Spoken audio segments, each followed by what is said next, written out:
and spank that bottom. Did you know that dogs could be used for therapeutic purposes? We did not, but we have a bunch of info for you today from the latest video in our Ford Fiesta Movement series. We're looking at therapy dogs.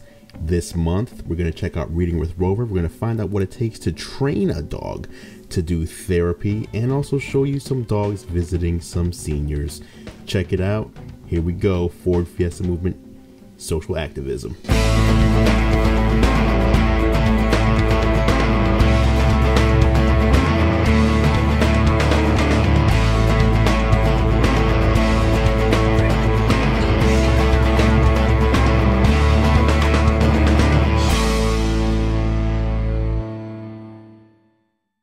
We're here at Reading with Rover, a local charity here in the Redmond, Seattle area that helps with kids' literacy by basically having children read to dogs, calm dogs, therapy dogs.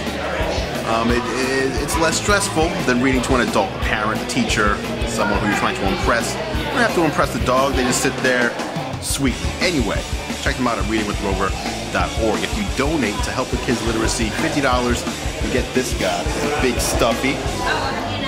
You got a little handkerchief, big ears. Little stuffy's $25. Donate $25. He does not have a handkerchief, but he's little, he's cute. It's good. Better than a tote bag donating to PBS though.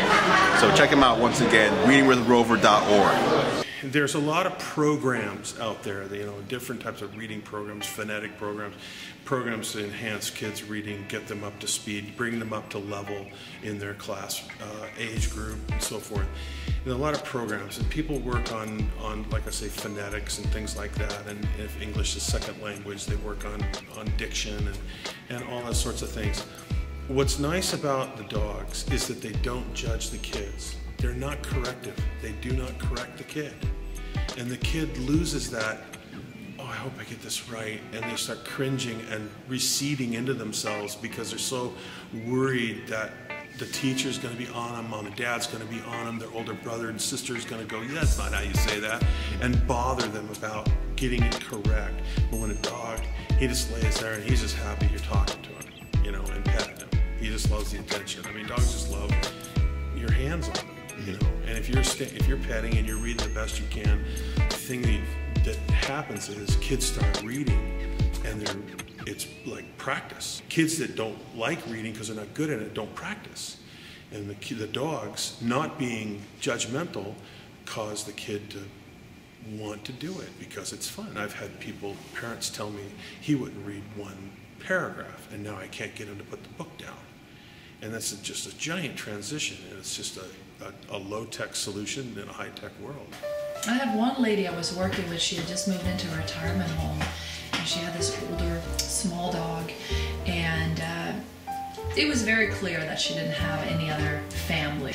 And I would go and see her once a week, and we would be working with the dog on a couple of different tricks and this and that. And not that the dog needed any training. He was very well behaved. But I think it was just, I think it was a little bit of a reason for her to also have someone to come and see her. But her dog was her life, and you can tell that when she was talking about her dog, it just lit her up. And I think, gave her purpose every day.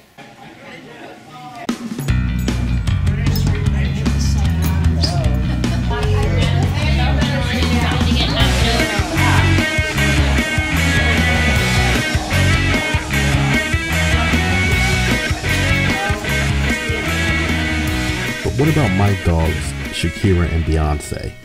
We wanted to see if we could get our dogs on the path of being trained to be therapy dogs, and we brought in one of the state's top trainers, Anna Bolick.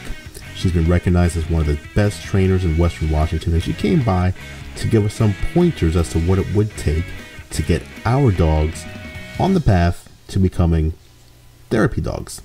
I've always had a huge interest in dogs. It was something I think that always came almost as a second nature to me from a very young age. My mom and dad were quite involved with German Shepherds, both training and breeding for the Army and Police in Sweden, which is where I grew up.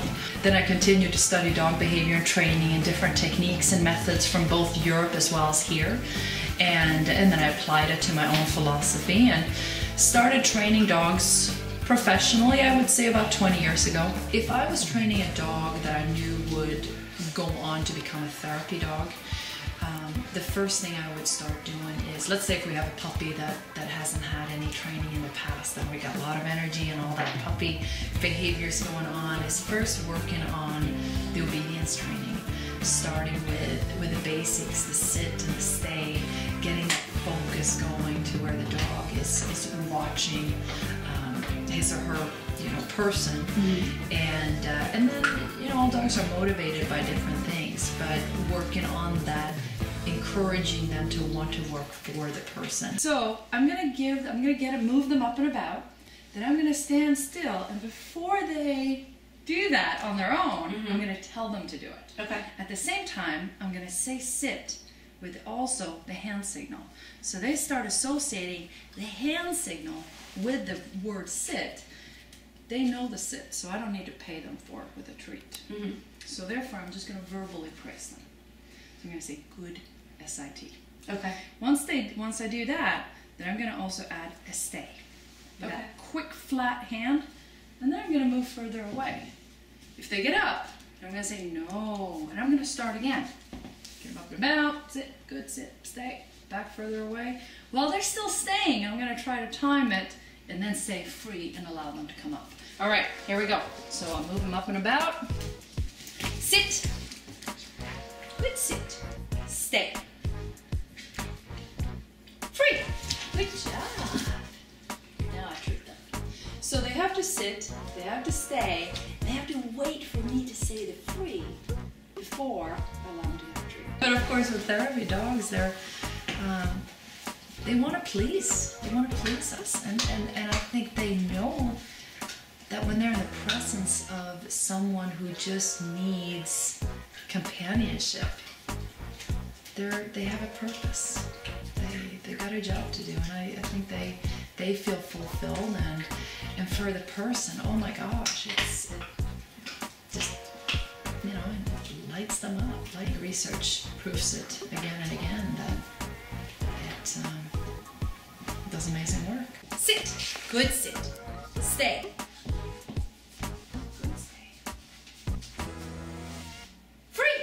Good job! Well done!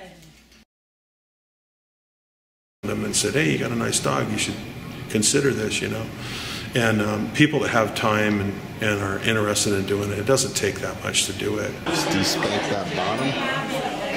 For peeing on the floor. He asking if that's how he trains his dogs. At a year-old. Do you spank that? Still peeing on the floor. Do you spank that? Of the dog or yours? I'm talking about the dog right now. I don't pee on the floor. Stop wasting your battery. I'm not. I got a full battery. I'm going to Starbucks. Get off of me. About what? Now, okay.